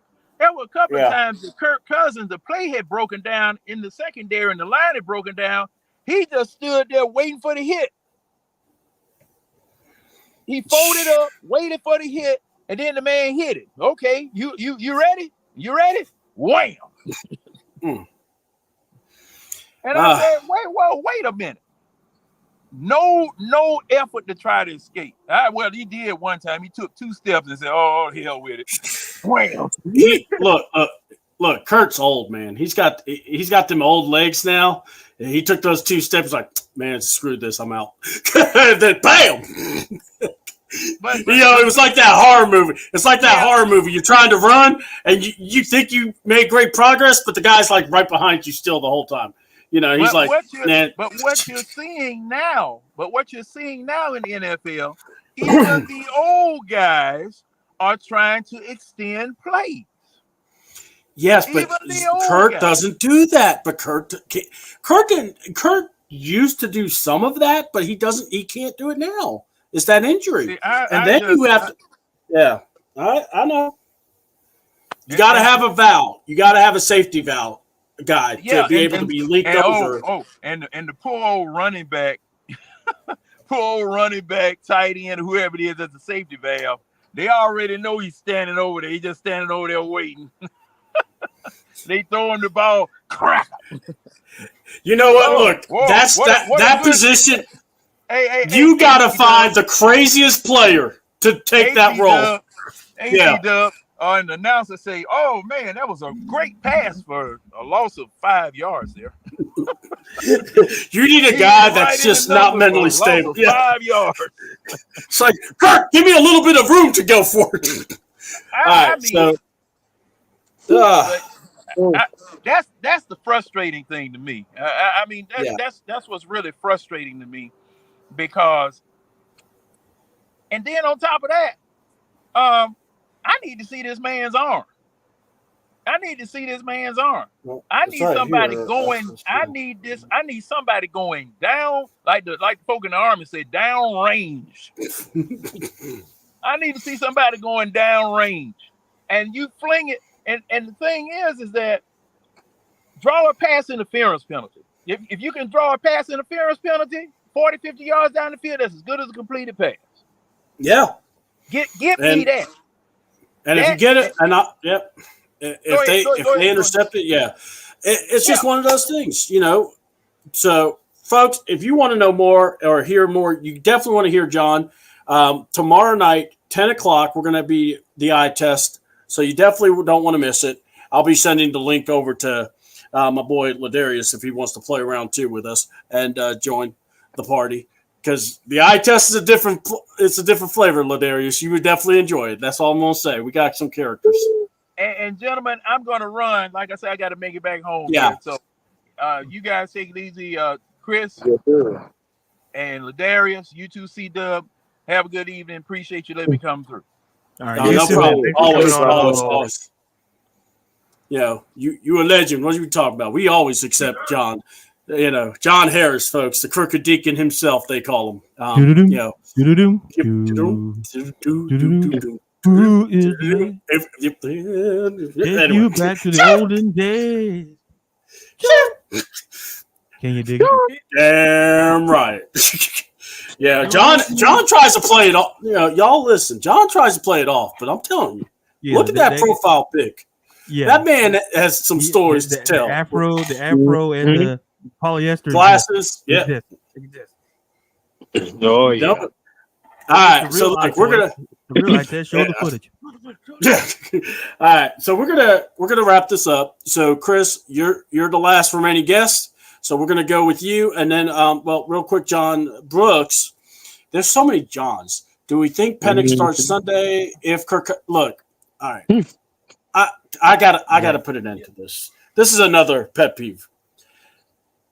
Chris, you were in the booth, so I don't know what you got to see, hear, maybe, if you got to hear it on X or what's up. But Chris, there were people that were ready to start Michael Penix after one completion. I heard about it, but I didn't see it or look for it. But I did hear that people were going crazy. Like, yeah, go ahead and start Penix. Yeah. It's all in boy and everything Kurt has done so far. Just like go ahead with Penix. Huh? Yeah, we might as well. Kurt ain't doing nothing, and it's like I want to go. Okay, and one person said, "I see that the escapability, that he sees the game a different flavor," and I'm going, Michael Penix doesn't run the football. He's just like Kurt, if anything. If he has to run, he can run, but nothing. He's never been called a scrambler. Calm down. Kurt, and I said this before, I'll say it again. Kurt's our guy. We got him for 2 years for sure, and then we'll see how we look afterwards. But my God, guys, Falcon fans, I get it, you're mad. I get it, you want to see the toys. Let's not lose our minds, especially when it comes to the quarterback. I mean, they've made it clear they don't want Michael Penix playing. But what do y'all say about that? And then also, we're going to go ahead and go with the last thoughts. So, Ladarius, if you're ready, I'll go to you first, or I can let Chris go. You tell me. Let Chris go. He's been an amazing get. He's always amazing. I'll let Chris go. Yeah, Chris, you the broadcaster, so we want you to go first. You speak, give us your thoughts, and also, man, plug the stuff that you're a part of, so people know where to find you. Well, I mean, final thoughts. I wanted to take this film, watch it, take notes of it, get better from it, and then throw it in the trash, man. That was a letdown, especially when you were coming in and riding a 3-game winning streak. But, you have opportunity to start anew, and it starts with a division rival. It's time to, the reality check has been noted. So now we have to get better in all aspects, especially on defense, because that's what really let us down the most, I think. Hey, man, it start with the coaching. It's gonna honestly, the players can the Joes with the Joes and the Schmoes or whatever they're gonna be on the field, but it's gonna start with the coaching. Coaching has to get better all the way around. Everybody got to take everything serious. Like, it's cool to, all fun and games, but let's really win this division. We missed a golden opportunity to be 5-2 and possibly go on to be 6-2 to really get you some breathing room. But either way it go, we're here. We're still at the top of the South. Let's stay at the top of the South. Let's not take it easy on Tampa Bay just because they lost their top 2 receivers. You're still going to have the others, and then we've seen offenses sometimes, and when they lose, like the bell cows at wide receiver, sometimes, like, you can spread the ball around, and other guys are getting open and being factors. We don't need that. So just go ahead and just, be better on Sunday. Like I said, reality check noted, man. As far as, like, plugging in things, of course, A1 Forever Sports. That's the platform on YouTube. Please come by, have a sports conversation, like, comment, and subscribe. Also, Twitter and Instagram, A1 Forever, and the real A1 Forever on TikTok. I know Smitty, he's on the round table right now. I'm definitely about to catch the tail end of that. And definitely check us out tomorrow, man, as we're going to be having the pregame, or preview, should I say, of the Tampa Bay Buccaneers and Atlanta Falcons round 2. So look out for that. Yeah. And do you think, real quick, do you think, if we win this game, do you think we've pretty much got this division on lock? No, because we still have to win games to, stay on top of the division. I mean, regardless, I want to see how the Bucs navigate the season. Some people are saying they're done. Some, we're going to see at the end of the day, other people still have to execute on offense, and then they still do have a decent defense as well. So we'll see how it is. You just have to worry about yourself, keep stacking games, not worry about what other people are doing. Even after this game, we still have to play the Saints again. Let's go ahead and sweep them too. I know they're going through some things. I mean, so what? At the end of the day, we all got problems, right? So, it's just like you got to take care of business. That's how you outrun the South. That gives you some hope to outrun the South when you're taking care of these divisional games. And if you can go 5-0 in the division before you go to the bye week, you're sitting pretty well. That means you just got to take care of the rest of the games against the AFC opponents and NFC opponents, and make sure that you are that team walking away with the divisional title, the first one in quite some time since the Super Bowl year, really. So, man, that's my take, man. I got you, man. Well, Chris, I appreciate you joining us, and we're going to let you head out, but we appreciate you spending some time with us, and thanks for giving us your insight, man. You're always welcome here at the Beard Game. Yes, sir, man. I appreciate y'all for always having me, man. I'll be checking y'all out. I'm pretty sure y'all doing the wrestling tomorrow, so. Yes, we got a lot to talk about on the wrestling one. It's going to be fun. We definitely have some things to talk about. Oh yeah, I'll be checking you out, man. But appreciate y'all again, man. We had some breaking news. Breaking news. What's the breaking news? Yeah. Oh, you got to watch for Wednesday. We'll say, yeah. Now, well, if we find that, hold on. If that's the breaking news, I think all of us are going to get together again. So don't worry about that. If that happens. All right. See. Take care, Chris. All right, family. Thank you so much, brother.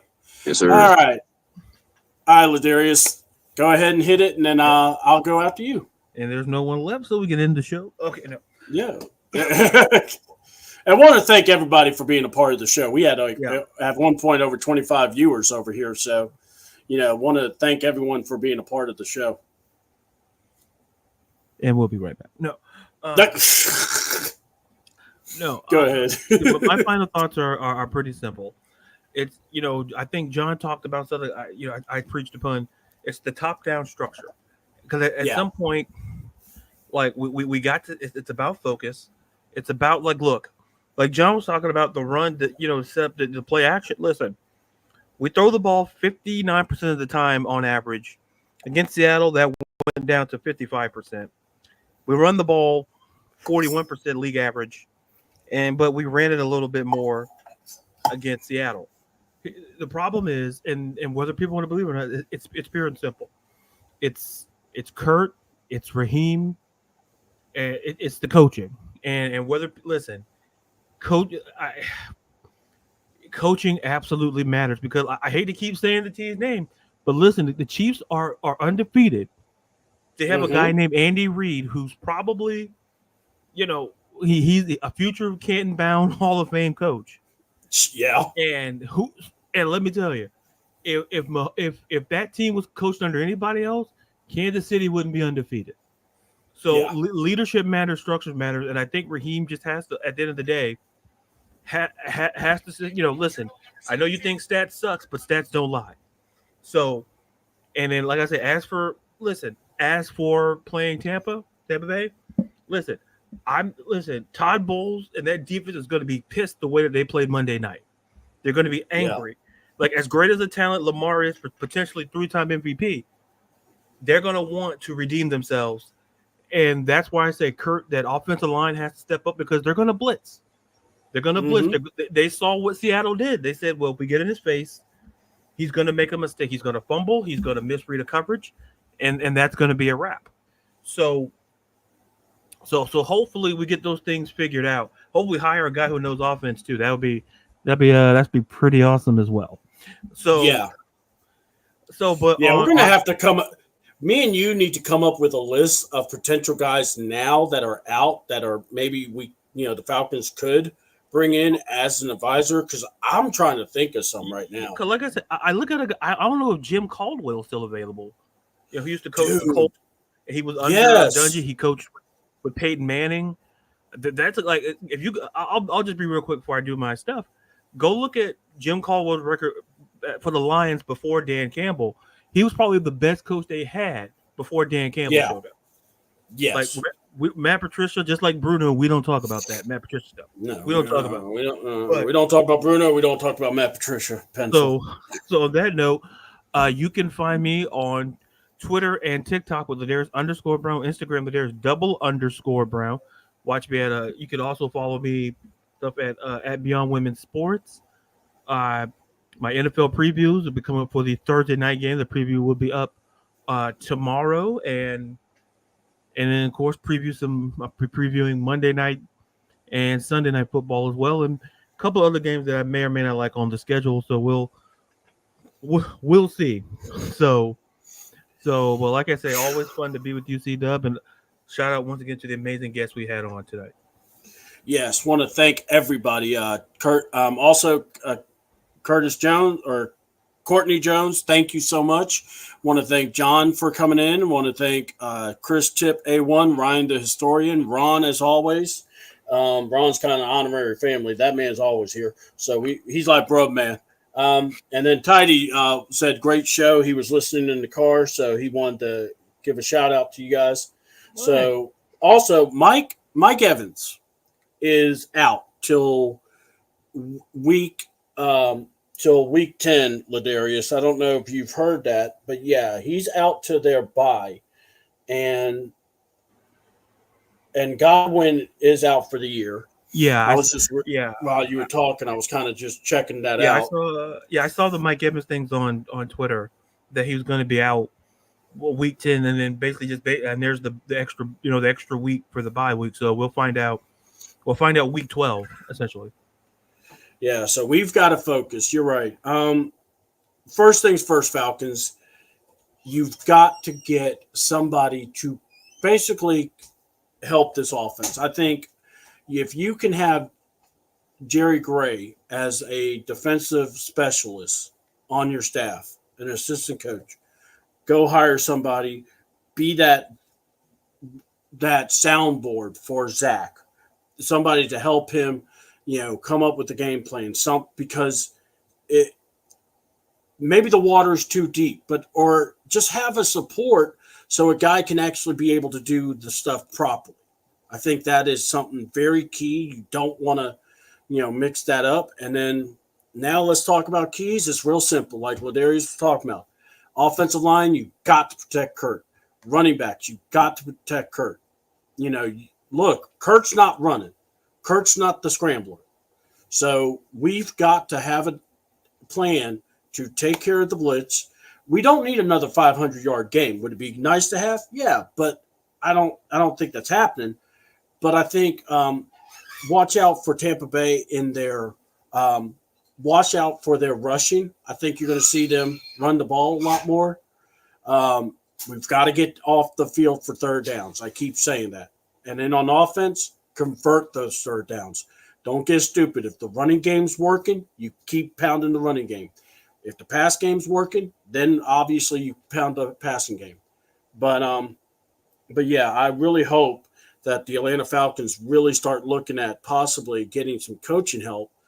I mean, look, you're not trying to tell Raheem we need a guy that can replace you. You're asking the guy to make sure you could bet, because we talk about Raheem helping on the offense. Well, Raheem helped the wide receivers. Raheem's not going into the offensive, coordinator's room and writing out plays and, schematically where we need London and Pitts. He's not doing that. So where Andy Reid could do it. So you got to understand who you have.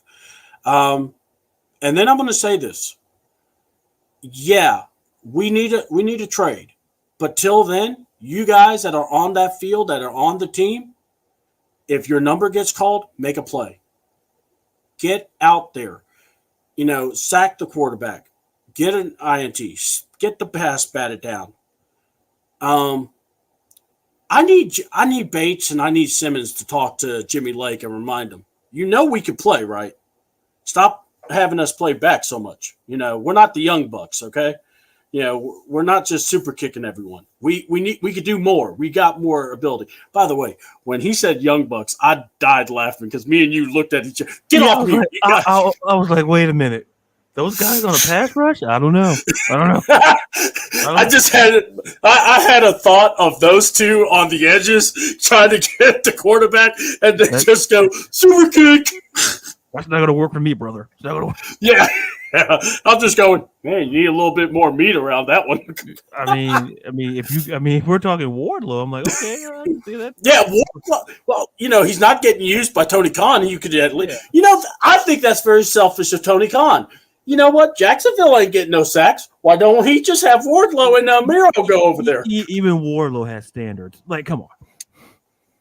I'm just saying. I mean, like, oh, I got to play for Jacksonville. Don't work for me, brother. It's like, so all right, Wardlow. Bring back that third show because I need to be on. Hold on. You could job out to Orange Cassidy or play starting defensive end for the Jacksonville Jaguars. What do you mean that doesn't work for you, brother? I got you two good things. That's not going to work for me, brother. Oh, my God.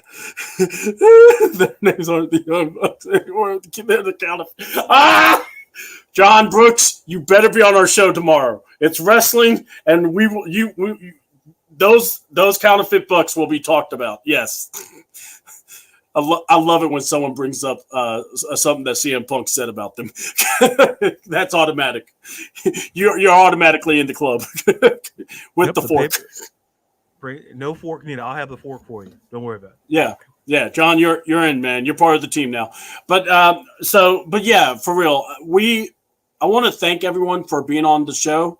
Ladarius being here is always great for me because I love hearing his thoughts, his insight, especially when he's, you guys really need to check him out, especially on Twitter, especially on Instagram, and as well as TikTok.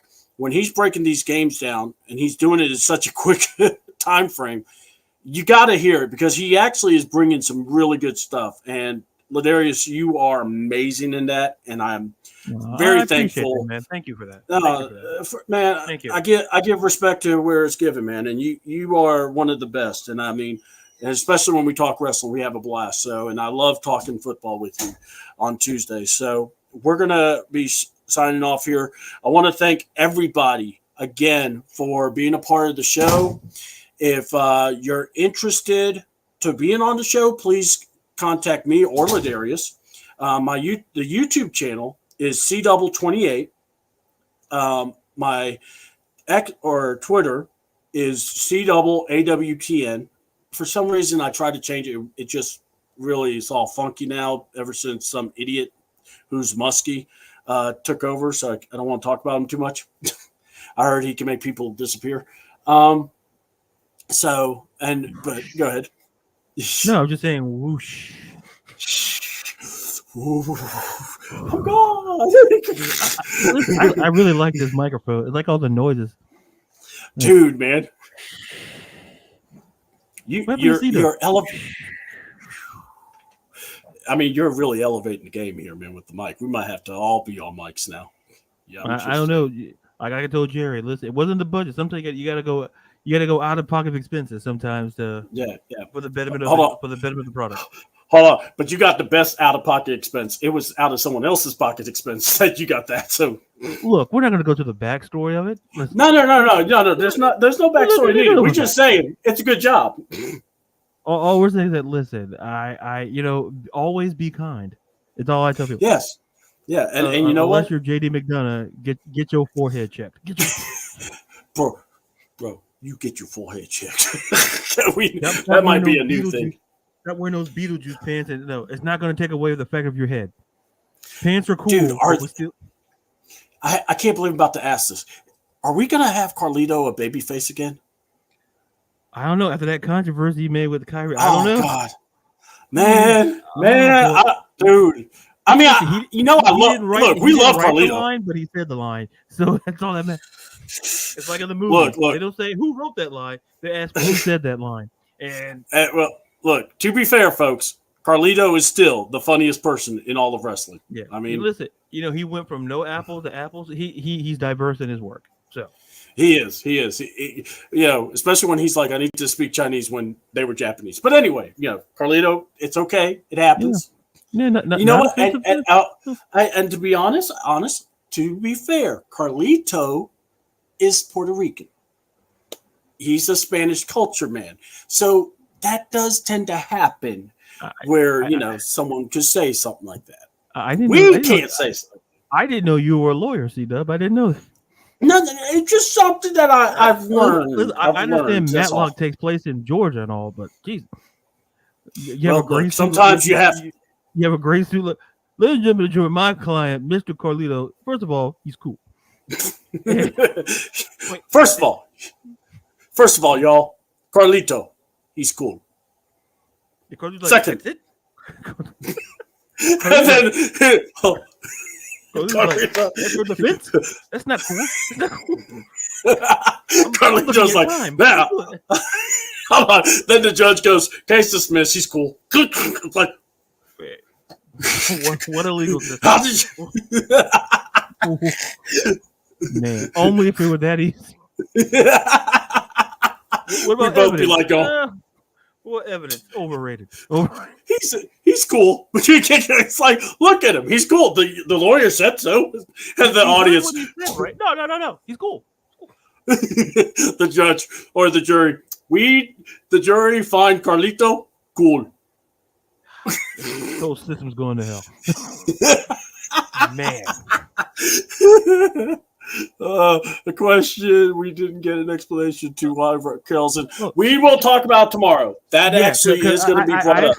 I actually have an answer for that, but we'll save it, John. Yeah, it kind of got answered by her promo last night, actually. Yeah, which I I'm loved. thinking, yeah, because the backstory. Because I'm sitting there going, well, she teamed with Liv, and I remember she fought Rhea in NXT, the last woman standing match. Yep. And we talked about then that. now, and Rhea was the one that ruined their tag team when Rhea was the heel, and ruined their tag team. And Raquel pulled the Nancy Kerrigan. Where my leg? Listen, if you're listening, Nancy Kerrigan, I know it happened 30 years ago, and I understand you didn't get your Olympic opportunity, but I mean, to be fair, the better chick won, Nancy. You didn't need to storm off like you did. I mean, Osaka did beat your brains in. I mean, she was actually better. I mean, just saying. Yeah, but listen, all semantics at the end of the day. To be honest, I watched that because as a kid, I thought I was going to see a wrestling match. Because I thought that was a wrestling angle. I really, the whole time I'm like going, is Mr. McMahon behind us? Is he what? Did they like book this for a match in the Olympics? Here I am, pal. Tony Khan. He grabbed my Tony. Atlas, no. And why are you wearing a different? Is that a red shirtless business? You know what? I want to go to Tony Atlas's place and see all the shirtless collared shirts he's got. Man, imagine buying a shirt knowing that he's going to cut those sleeves off. It's like the greatest thing. Somebody took time and sewed those sleeves on. And Tony Atlas going to rip off those sleeves in like 30 seconds. Yeah. Oh, and by the way, I got grabbed by the no. It's like this. You know how people go, you can share with the group, share with the group. And you hear people go, not Tony. Well, back when I was a wrestler.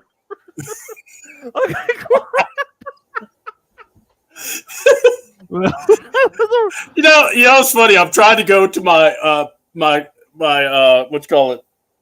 end result or my goodbyes outro? And my outro. And what's so funny is we're even talking more wrestling and we're just laughing the whole time too. This is great. It's like, we're gonna end up talking wrestling right now, so don't worry. Grab me by. Oh, just to have fun. I know people love this, so give me a second. No. Don't.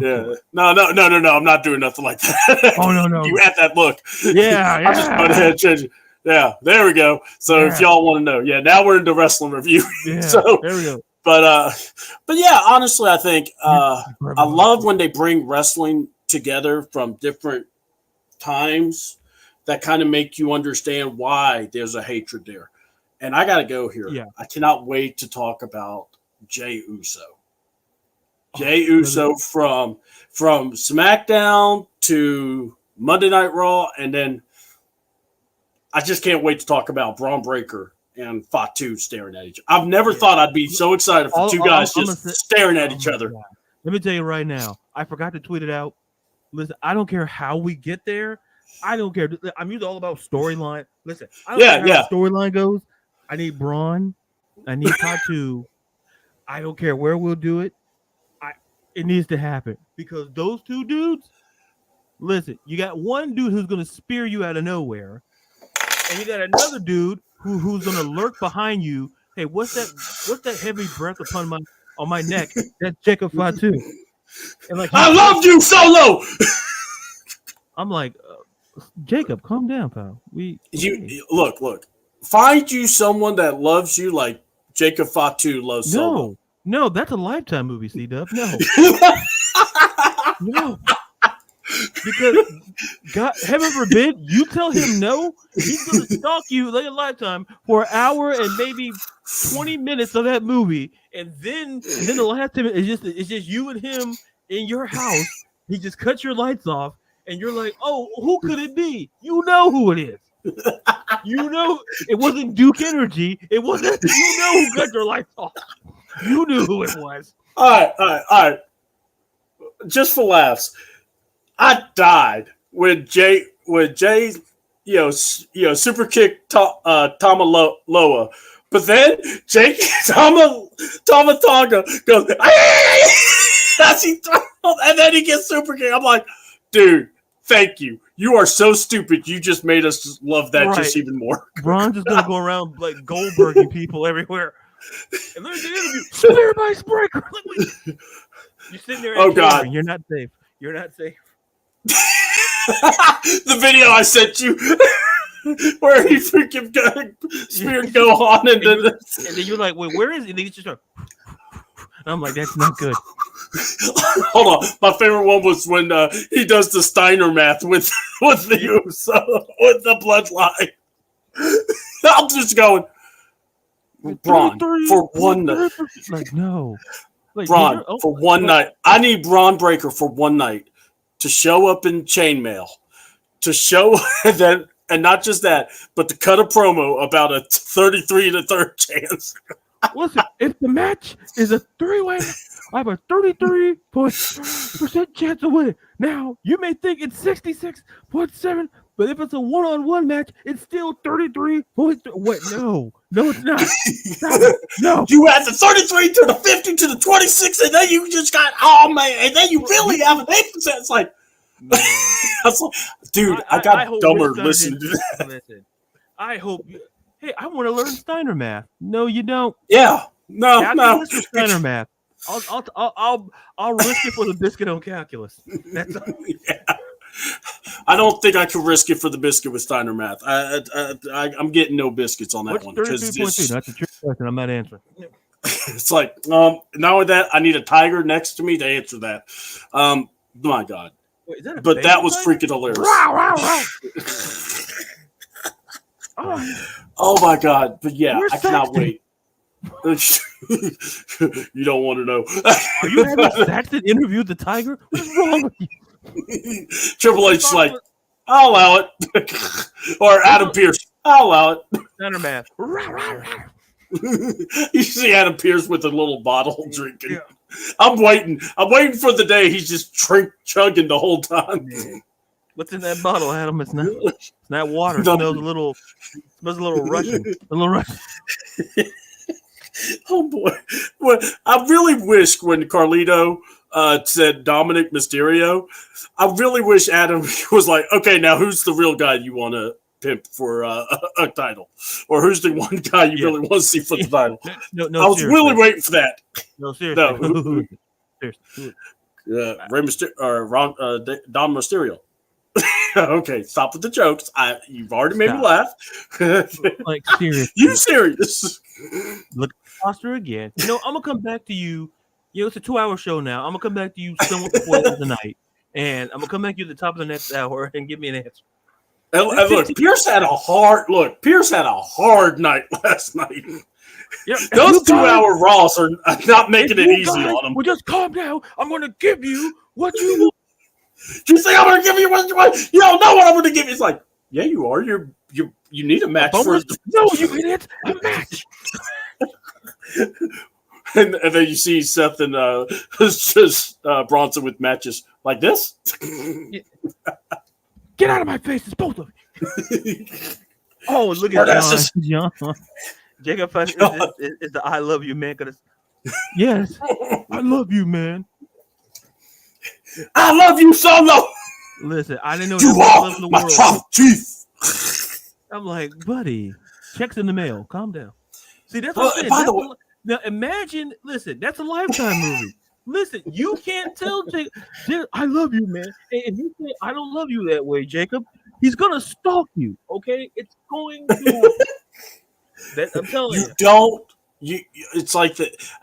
They never really show Jacob and Solo hanging out together, as in going to the club, talking to people, going to the bar. Solo's like, listen, I got a family, first of all, and I want to be at some point. I want to be a champion. I don't know what's going to happen, but I want to be. Let's be honest, it's never going to happen. That man ain't ever going to. I think American males has a better chance of coming back at the tag belt. Yeah, exactly, and beating the War Raiders. If that happens, the War Raiders, they have asked for their release from WWE. They were not going to put over Joey Styles or Jordan Banks. They were not going to put over Buff Bagwell. They're going to either show it reportedly either at MLW or Impact Wrestling. More details coming in. They said they wanted to go to a real show, not over to AEW. They wanted people there. AEW has a show. Send all your according to 5 people, they 10. Send all your AEW hate mail to either CAWT or Atlas. Or JD from New York at 206. Yeah, and send it to our buddy Jerry. Jerry loves it. He's gonna love it. Oh, Jerry loves AEW. He's gonna love it. He's gonna love it. Viking Gaming. He loves talking AEW. He is a. Yeah. Tony Khan. He has he wants to get a tattoo of TK on him. Yeah, I mean he's getting a new theme song. He's getting a tattoo. Listen, Jerry's gonna be big. He's already big in terms of news, but we're gonna make the music. We might sample some American males. He doesn't know it yet, but now he probably knows. Yeah. Now. So, it's not probably American male. Yeah. We're gonna crunch it up some. Yep, and we're gonna be like American Jerry, American Jerry. A little REM Nirvana stuff on. Yeah, it's gonna be great. He'll love it. What about Slipknot? We're not gonna go too far. Yeah, we don't want to go crazy. We want to kind of. That works with me. Yeah, but it's the same thing. Oh, God, I love a Disturb. There's nothing like it. One of my favorite wrestling bands that, or when they did like with the wrestlers, was Disturbed's theme for Stone Cold. That was one of my favorites. Oh God, the Shattered Glass, and it's like perfect.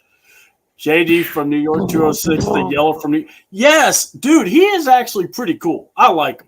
Well, then again, I got family from New York, so it's kind of like I can deal with that.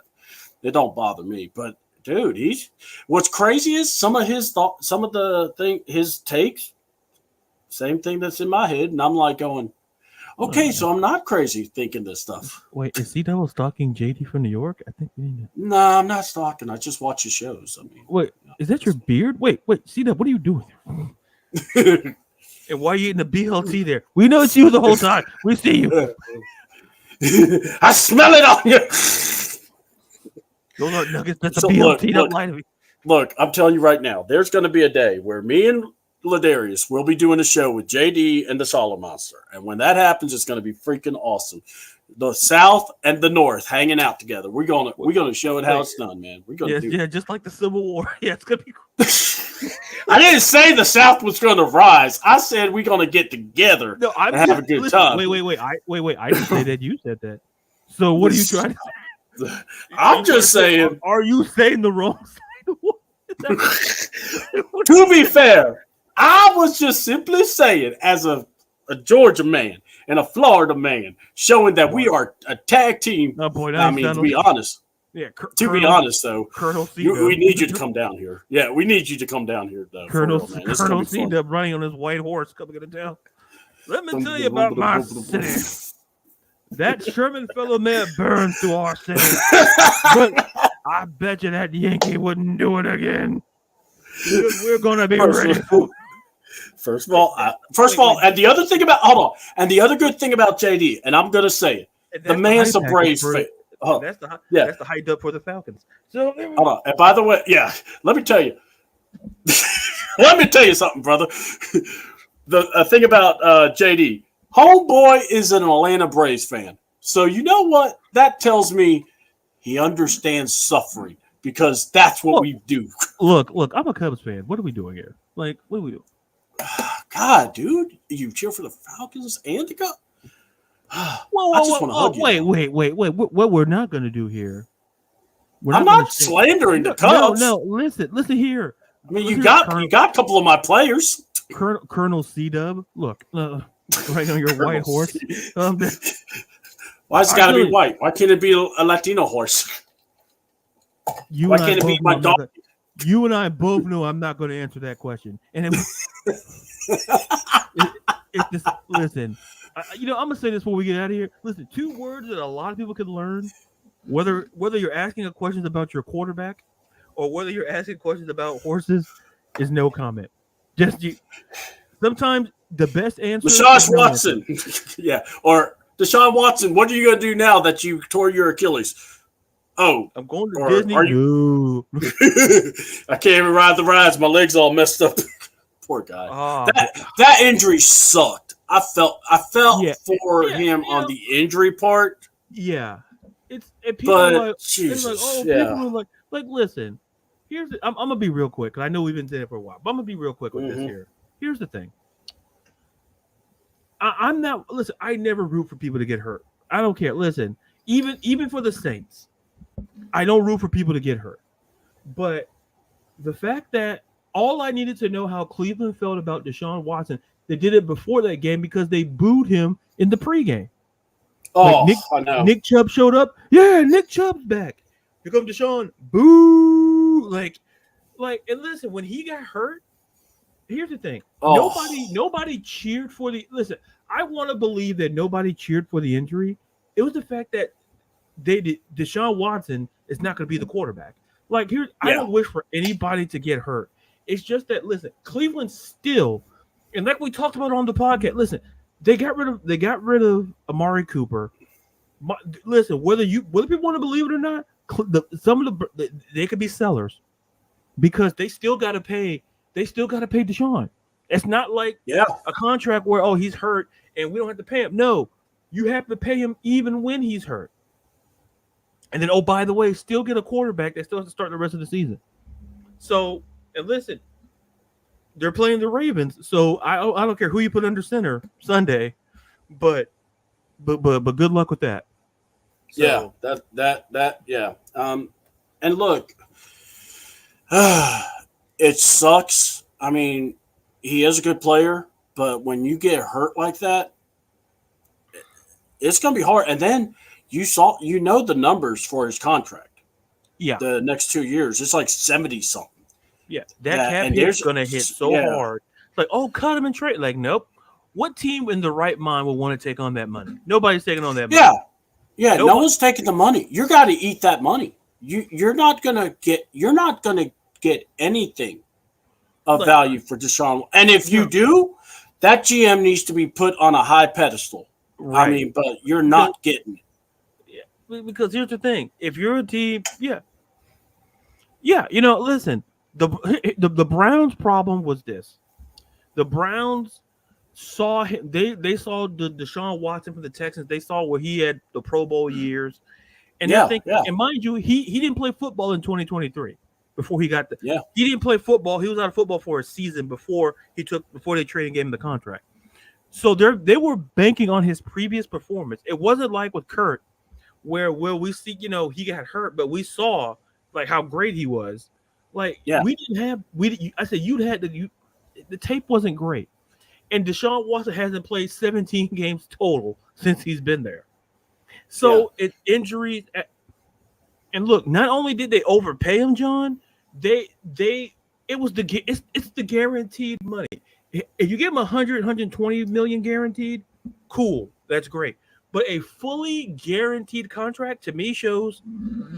I think. Listen, I don't like to say quarterbacks mailed it in, but he wasn't healthy. He hasn't been healthy his contract. He was one of the worst quarterbacks statistically in the league. And when you try to tell people and they defend him, Deshaun, listen, the offensive line was not the issue. He had time in the pocket. He was like top 5 in pocket time. I don't want to hear it. So it's just that he wasn't trying to. No. So it's just like stop blaming the offensive line. Stop blaming the receivers. It was Deshaun Watson. You could tell when the old line is bad because that year, like I said, Kansas City lost to the Bucs. That offensive line went after Patrick Mahomes, and because that Bucs front seven destroyed him in that Super Bowl.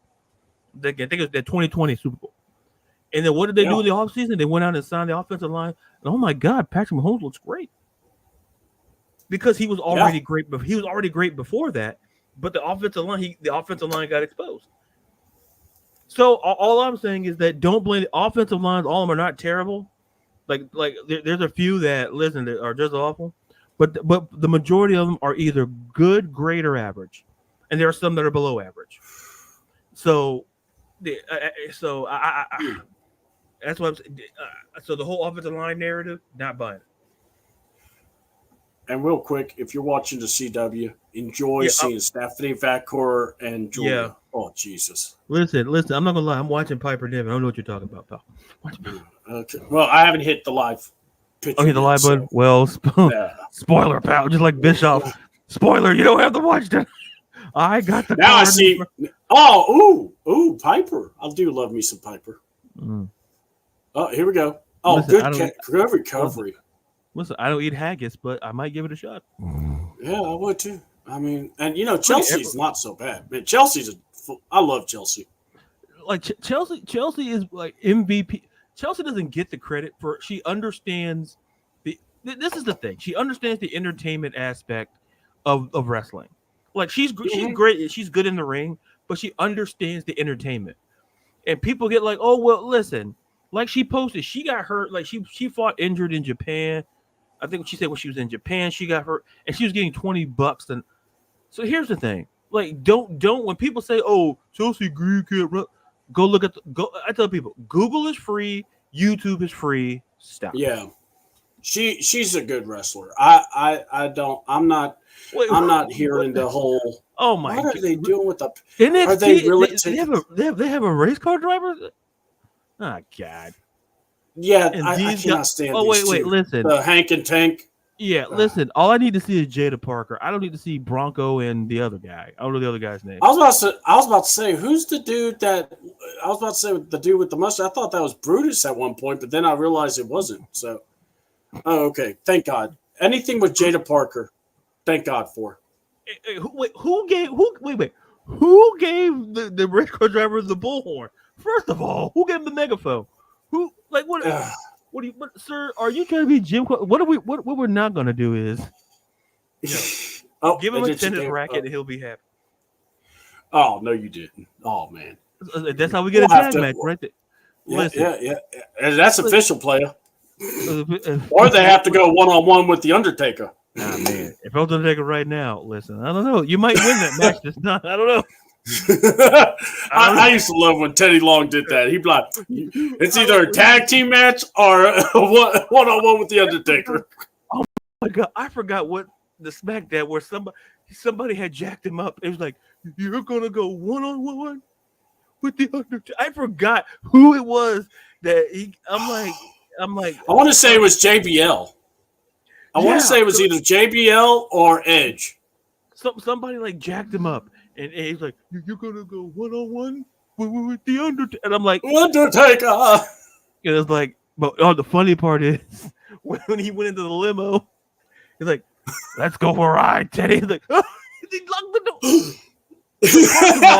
door. First of all, how was Taker able to lock the doors before you, Teddy Long? Oh, listen, don't you have the ability? Doesn't the driver? To be fair, in a limo, the doors that are controlled by the driver. So yeah, I've been in a limo, but I'm just sitting there going, the moral of the story here is, listen, you're like, oh, a random limo. What if there was a second limo that was actually his driver? Hold on, but it's the Undertaker. So with the Undertaker, he says something, you just got to freeze for like 10 minutes, and then he could drive off. So that's what happened. Because think about it. It's like, so Goldberg froze for 10 minutes. Is that what you think would happen? That's why the first of all, Goldberg. Hold on, Goldberg was frozen, but it wasn't for 10 minutes because we all know 10 minutes. That's too long for Goldberg. That's 7.5 minutes too long, brother. As Gunther said, I got about 3.5 minutes for you. It's like, damn. And what's funny, the whole crowd got it, and that's what made it more hilarious. No, the whole crowd got it and cheered Gunther. That should tell you right there. It's like, you see Triple H, he gave you 3, he gave me 2.5. Triple H like, or Goldberg's like, I'll kill you, and then Hunter, he's not lying actually. Look, I think we have some. So, Bill, do you think you could give him about 5 minutes? Are you crazy? No, 3. No, what the hell's wrong with you? No, it's Goldberg looks at him with extended entrances and a hard locker. No, that's without you with the pyro. Can you come? That's this time. Listen, no one's gonna knock on the door for you. You better be out there. Ain't nobody. He's just sitting there waiting. He's like, Bill, what are you doing? Oh wait, crap.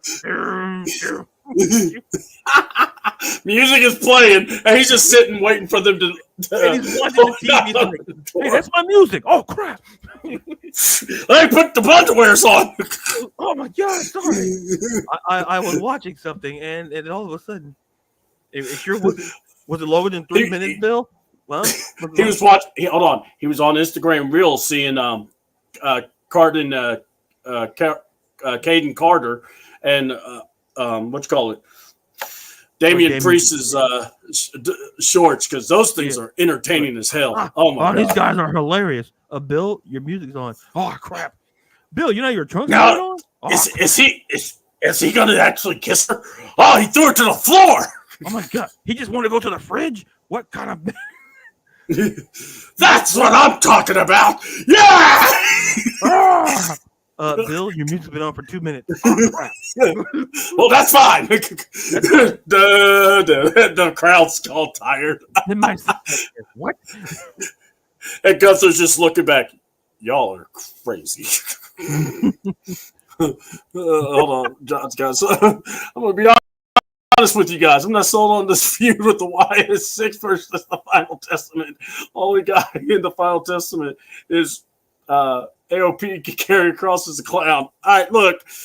Apparently, we've been on so long, people now want to talk wrestling, so that's fine. We're still going to get off the air, but on this one, off, folks, we got to eat and take naps, and we got to save some material for tomorrow because look. I love Karrion Kross. I think there's something there with Karrion could do that that can actually. He said he likes his character to be like a mix of Sean O'Hare and Kevin Sullivan. Okay, that's not. And I'm going to tell you, Triple H should let him rip with that. Oh, no. They're not doing this. If they are, I'm not against it. I'm not listening. Wait, what are we doing? I'm not against it. We got a chick working out. We got wait. Oh wait. You're gonna. Oh wait. Guess who comes in the frame? Oh, not this guy. Not this guy. Really? Listen. Oh wait. This man ain't done nothing since. He still ain't done nothing. Hey, listen, he ain't wrong. He's being friendly. Listen. Oh no. Listen. Carmen, listen. I will buy a Carmen Petra shirt if this happens. Somebody. Friendly, listen. Good times. Oh man. WB announced this NXT. Oh yeah, I did see that. Yeah, they're gonna be. And by the way, the 2300 NX Philadelphia you talking about with the old venue? Yes, from the former ECW arena, where Shawn Michaels says he's gonna pack his tights again with gauze. Is Booker? Booker got to do it too. Do a spinneroonie for the crowd, Book. All right. It's